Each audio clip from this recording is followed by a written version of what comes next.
మా మామయ్య కారులో బ్యాంకుకి వెళ్తుంటే యాక్సిడెంట్ అయింది అరవింద్. వంశీని నేను మామూలు మనిషిని చేసి అప్పగిస్తానని రత్నప్రభ గారి కోడలు కృష్ణవేణి గారికి నేను మాటిచ్చాను. నమస్తే.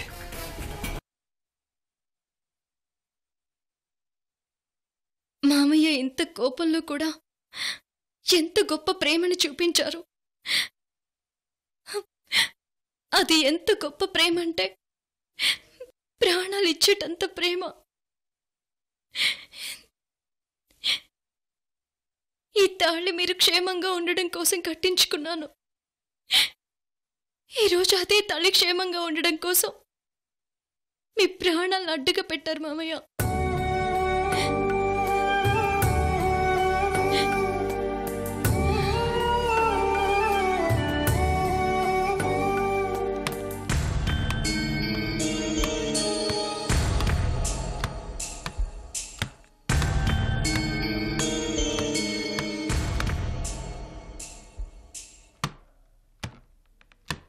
రత్న,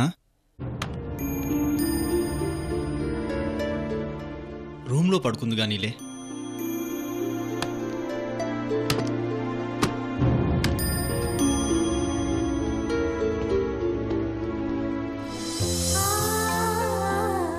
బాగా చలిగా ఉంది కదా, పద పద. వదినా, మయూరి, అత్తయ్య గారు పడుకున్నారా? ఇప్పుడే పడుకున్నారు వదినా.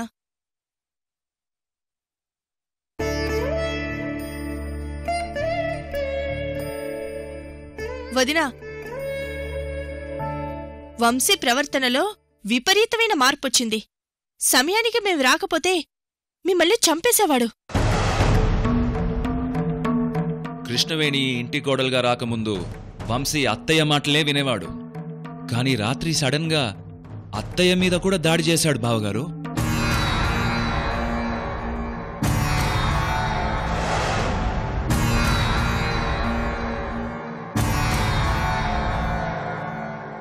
చూస్తుంటే కృష్ణవేణి మాట కూడా వినే పరిస్థితుల్లో వంశీ లేడనిపిస్తోంది వదినా. Okay Mayuri, Vamshi health condition బాలేదని మనందరికీ తెలుసు. ఇప్పుడు నువ్వేమంటావు? వదినా, మన వంశీని అవుట్ హౌస్లో పెట్టేద్దాం వదినా.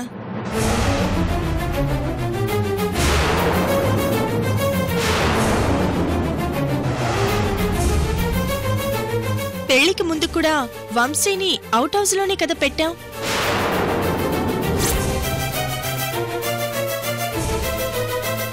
వంశీకి తోడుగా కృష్ణవేణి కూడా అవుట్ హౌస్లోనే ఉంటుంది కదా వదినా. షరాబ్ షరాబ్ షరాబ్ షరాబ్ షరాబ్ షరాబ్. నీకెంత ధైర్యం? నా కొడుకుని అవుట్ హౌస్లో పెట్టమని నాకే సలహా ఇస్తున్నావా నువ్వు?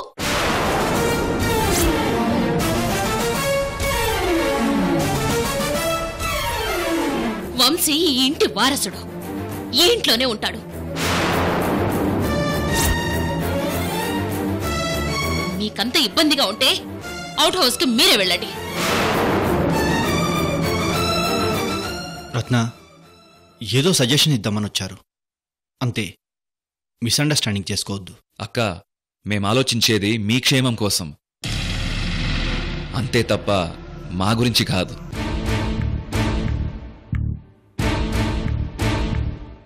సరే సరే, మీరు వెళ్ళి పడుకోండి. అలాగే బావగారు. రామయూరి, గుడ్ నైట్ అక్క.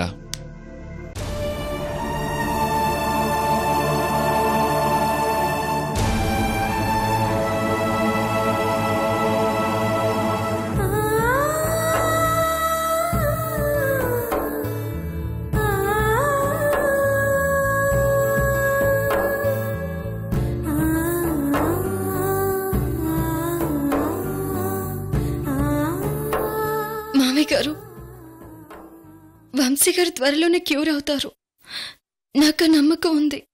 మయూరి మాటల్ని నువ్వేం పట్టించుకోవద్దు, తనది కొంచెం తొందరపాటు స్వభావం. మామయ్య గారు,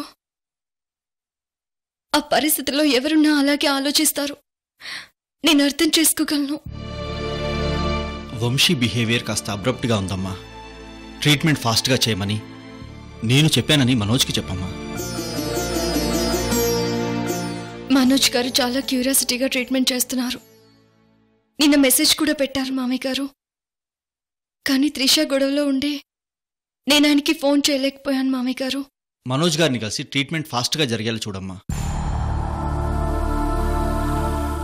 అలాగే మామయ్య గారు.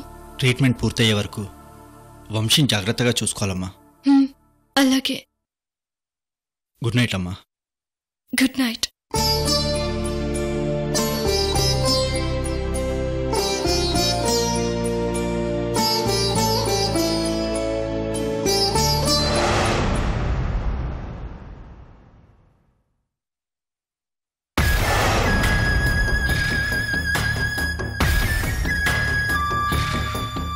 సమాధి తెరవటం కోసం ఆ రోజు ఇంగ్లాండ్ నుంచి వచ్చి ఎలిజబెత్ ప్రాణం పోగొట్టుకుంది.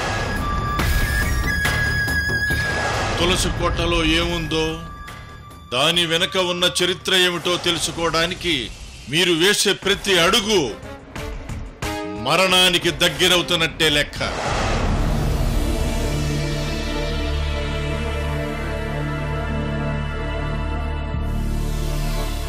మనోజ్ గారు, దీక్షితులు చెప్పినట్లు ఏదో ఉంది. మీ ప్రాణాలు పోతాయంటున్నాడు. అదేదో ఆలోచించాల్సిందే. అంటే యుఎస్ తిరిగి వెళ్ళిపోమంటారా? అలాగని కాదు, దీక్షితులు చెప్పాక కూడా ముందుకు వెళ్ళాలా వద్దా అని ఆలోచిస్తున్నాను. నాయక్ గారు, దీక్షితులు మనకు సహకరించడం నాకు అర్థమైంది. నెక్స్ట్ ఏం చేయాలో మనం ఆలోచించాలి.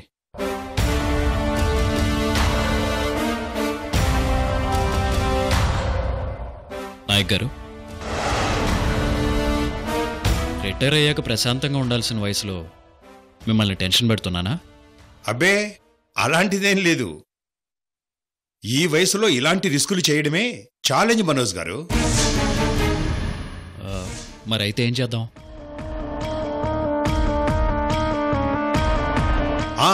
మనోజ్ గారు, నాకు విషయం గుర్తుకొచ్చింది. ఏంటో చెప్పండి. అవుట్ హౌస్లో అర్ధరాత్రి సమాధి తెరిచిన రోజు కొన్ని వస్తువులు, అలాగే ఎలిజబెత్కు సంబంధించిన ప్రాపర్టీస్ అన్నీ రత్నప్రభ గారు హ్యాండ్ ఓవర్ చేసుకున్నారు. సమాధి తెరిచినప్పుడు అందులోంచి తీసినవి వస్తువులా లేకపోతే ఇంకేమైనా ఉందా నేను సరిగా చూడలేదు, గాని మొత్తానికి అవన్నీ రత్నప్రభ గారు భద్రపరిచే ఉంటారు కదా. ఎస్, ఇప్పుడు మన క్లూ దొరికింది. ఆ రోజు సమాధికి సంబంధించిన వస్తువులు కానీ ఎలిజబెత్ ప్రాపర్టీస్ కానీ అన్నీ రత్నప్రభ గారి దగ్గరే ఉంటాయి. మీరన్నట్టు వాటిని ఎక్కడో భద్రంగా దాచే ఉంటారు.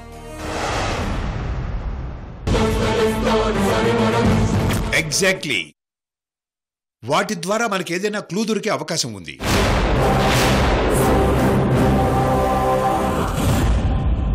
బట్ మనం వెళ్ళి వాటి గురించి అడిగితే రత్నప్రభ గారి దగ్గర నుంచి ఎలాంటి ఇన్ఫర్మేషన్ రాదు. మరైతే ఏం చేద్దామంటారు? రత్నప్రభ గారి కోడలు కృష్ణవేణి గారిని అడగాలి. అయితే వెంటనే ఆవిడతో మాట్లాడండి. నేనిప్పుడే ఆవిడకి మెసేజ్ చేస్తాను.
ମୋ ସମସ୍ତେ ରାଧେଗୁଛୁ ଆମର ସବୁ ସପ୍ନ ସତ୍ୟ ହେବାକୁ ଯାଉଛି ଠାକୁର ଆକୁର ବିହିଲୁ ହୋ ବିହେରିଲାନି ଜନ୍ମ ଦେବା ପାଇଁ ବିଡୁରୁଛି ତୋ ଆଗମନରେ ନବ ଜୀବନ ସୃଷ୍ଟି ହେବାକୁ ଯାଉଛି यारो आरंभ भी तू और अंत भी तू ये सृष्टि लो सृष्टिकर्ता भी तू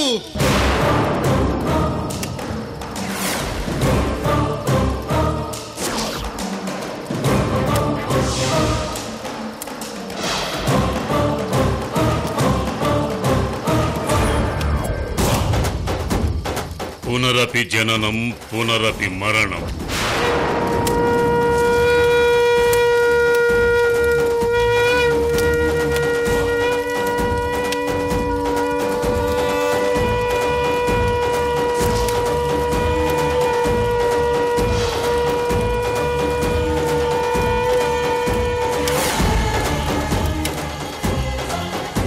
సాహు వచ్చే అమావాస్యకి మన కల నెరవేరబోతోంది.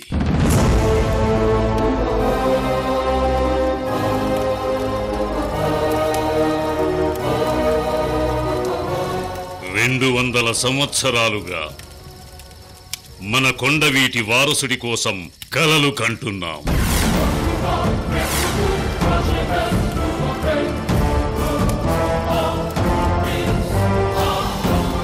మన కల నెరవేరబోతోంది.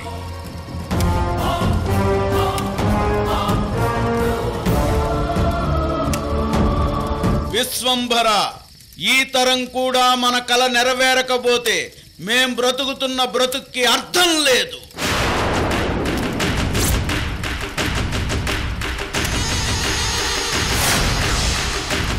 రెండు 200 సంవత్సరాల పగని గుండెల్లో పెట్టుకుని సంసార జీవితాన్ని త్వదించి ఒంటరిగా బ్రతుకుతున్నాం విశ్వంభర. ఒకప్పుడు మన తాతలు ముత్తాతలు, ఇప్పుడు మనం. చక్రవర్తి మళ్ళీ పుడతాడు అంటే ఎప్పుడు పుడతాడు, ఎలా పుడతాడు, ఎలా ఉంటాడు అని గుండెల్ని దీపాలు చేసుకుని చీకట్లో ఎదురు చూస్తున్నాం విశ్వంభర. మా చక్రవర్తిని గుర్తు చేసుకొని క్షణం అంటూ ఉంటే అది మా చావే కావాలి విశ్వంభర.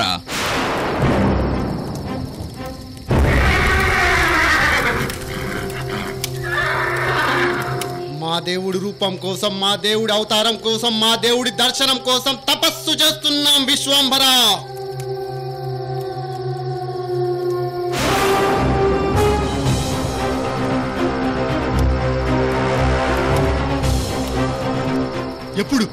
ఎప్పుడు మా దేవుడు ప్రత్యక్షమవుతాడు విశ్వంభర?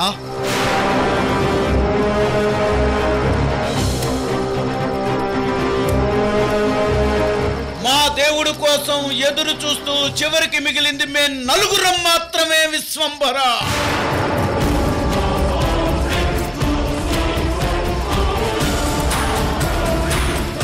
మా ఎదురు చూపులకు ప్రతిఫలం కావాలి. అది ఈ జన్మలోనే చూడాలి విశ్వంభర.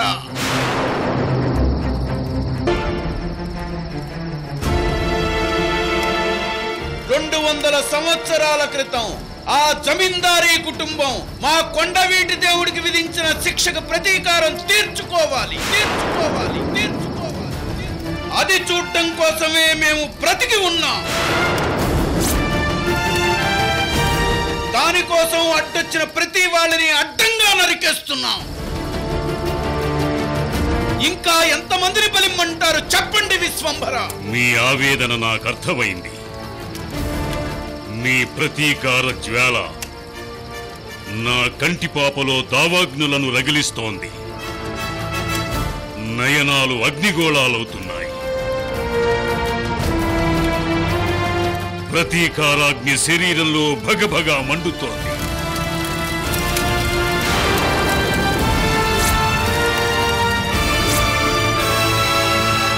మన దేవుడి ఆగమనానికి ముహూర్తం కుదిరింది. సముద్రాలను ఖండాలను దాటుకుని వచ్చిన వాడు ఎవడు?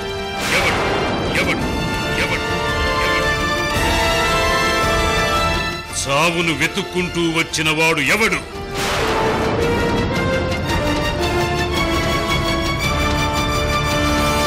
మన దేవుని గుర్తుని పుట్టుమచ్చగా వీపు మీద మోస్తున్నవాడు ఎవడు? తులసి కోటను తెరచి రహస్యం తెలుసుకోవటం కోసం తహతహలాడేవాడు ఎవడు?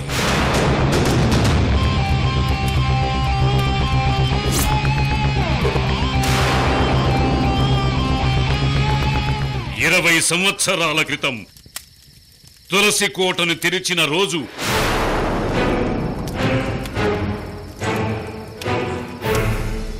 ఏం జరిగిందో తెలుసుకునేవాడు ఎవడు?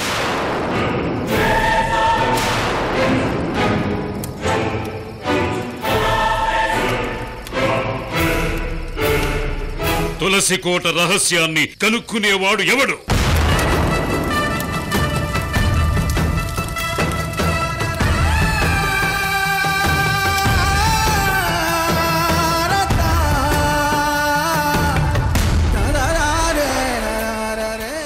నేను చెప్పిన సంఘటనలన్నీ ఎవరి జీవితంలో జరుగుతాయో వాడి వల్లే మన దేవుడి పునరుత్థానం మొదలవుతుంది. మీరు చెప్పిన సంఘటనలన్నీ మనోజ్ జీవితంలో జరిగాయి అంటే మనోజ్ వల్లే మన దేవుడి అవతార సృష్టి జరగబోతుందా విశ్వంభరా? అవును సాహు, మనోజ్ మామూలు పురుషుడు కాదు. మన దేవుని పునర్జన్మ, ఆ అంశతో పుట్టిన అవతార పురుషుడు.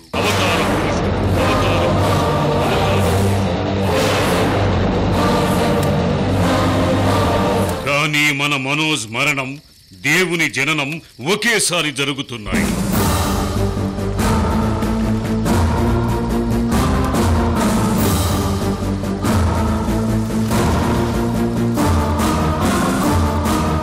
అతను తులసి కోట రహస్యం తెలుసుకున్న రోజు అతని చావు ముహూర్తం ఫిక్స్ అవుతుంది.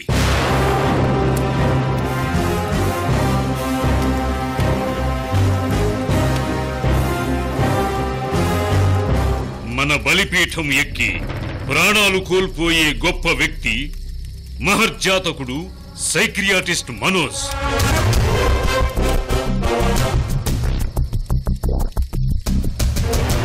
వంశీకి ట్రీట్మెంట్ చేయటానికి కాదు, అతను చావును వెతుక్కుంటూ వచ్చాడు. చివరకు అతనికి దక్కే బహుమతి అదే సాహు.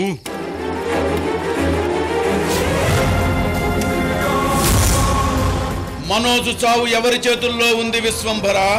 అతని చావు మన సాహు చేతుల్లో ఉంది. అతనికి ప్రాణాలు పోసింది నేనే, రేపు ప్రాణాలు తీయాల్సిందే నేనే. ఇది చాలా గొప్ప విషయం విశ్వంభరా. అతని జననం పైనున్న సృష్టికర్తది, అతని మరణం మన సృష్టికర్తది. డెస్టినీ ఫిక్స్ అయ్యింది, ఫైనల్ డెస్టినేషన్ స్టార్ట్ అయ్యింది.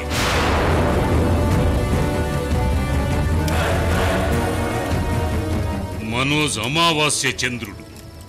రాజమహల్ రహస్యాన్ని కనుక్కోవటానికి దగ్గరయ్యే కొద్దీ అతను చావుకి దగ్గరవుతున్నట్లు మనోజు చావు, మన దేవుని జననం ఒకే రోజు మొదలవుతాయి.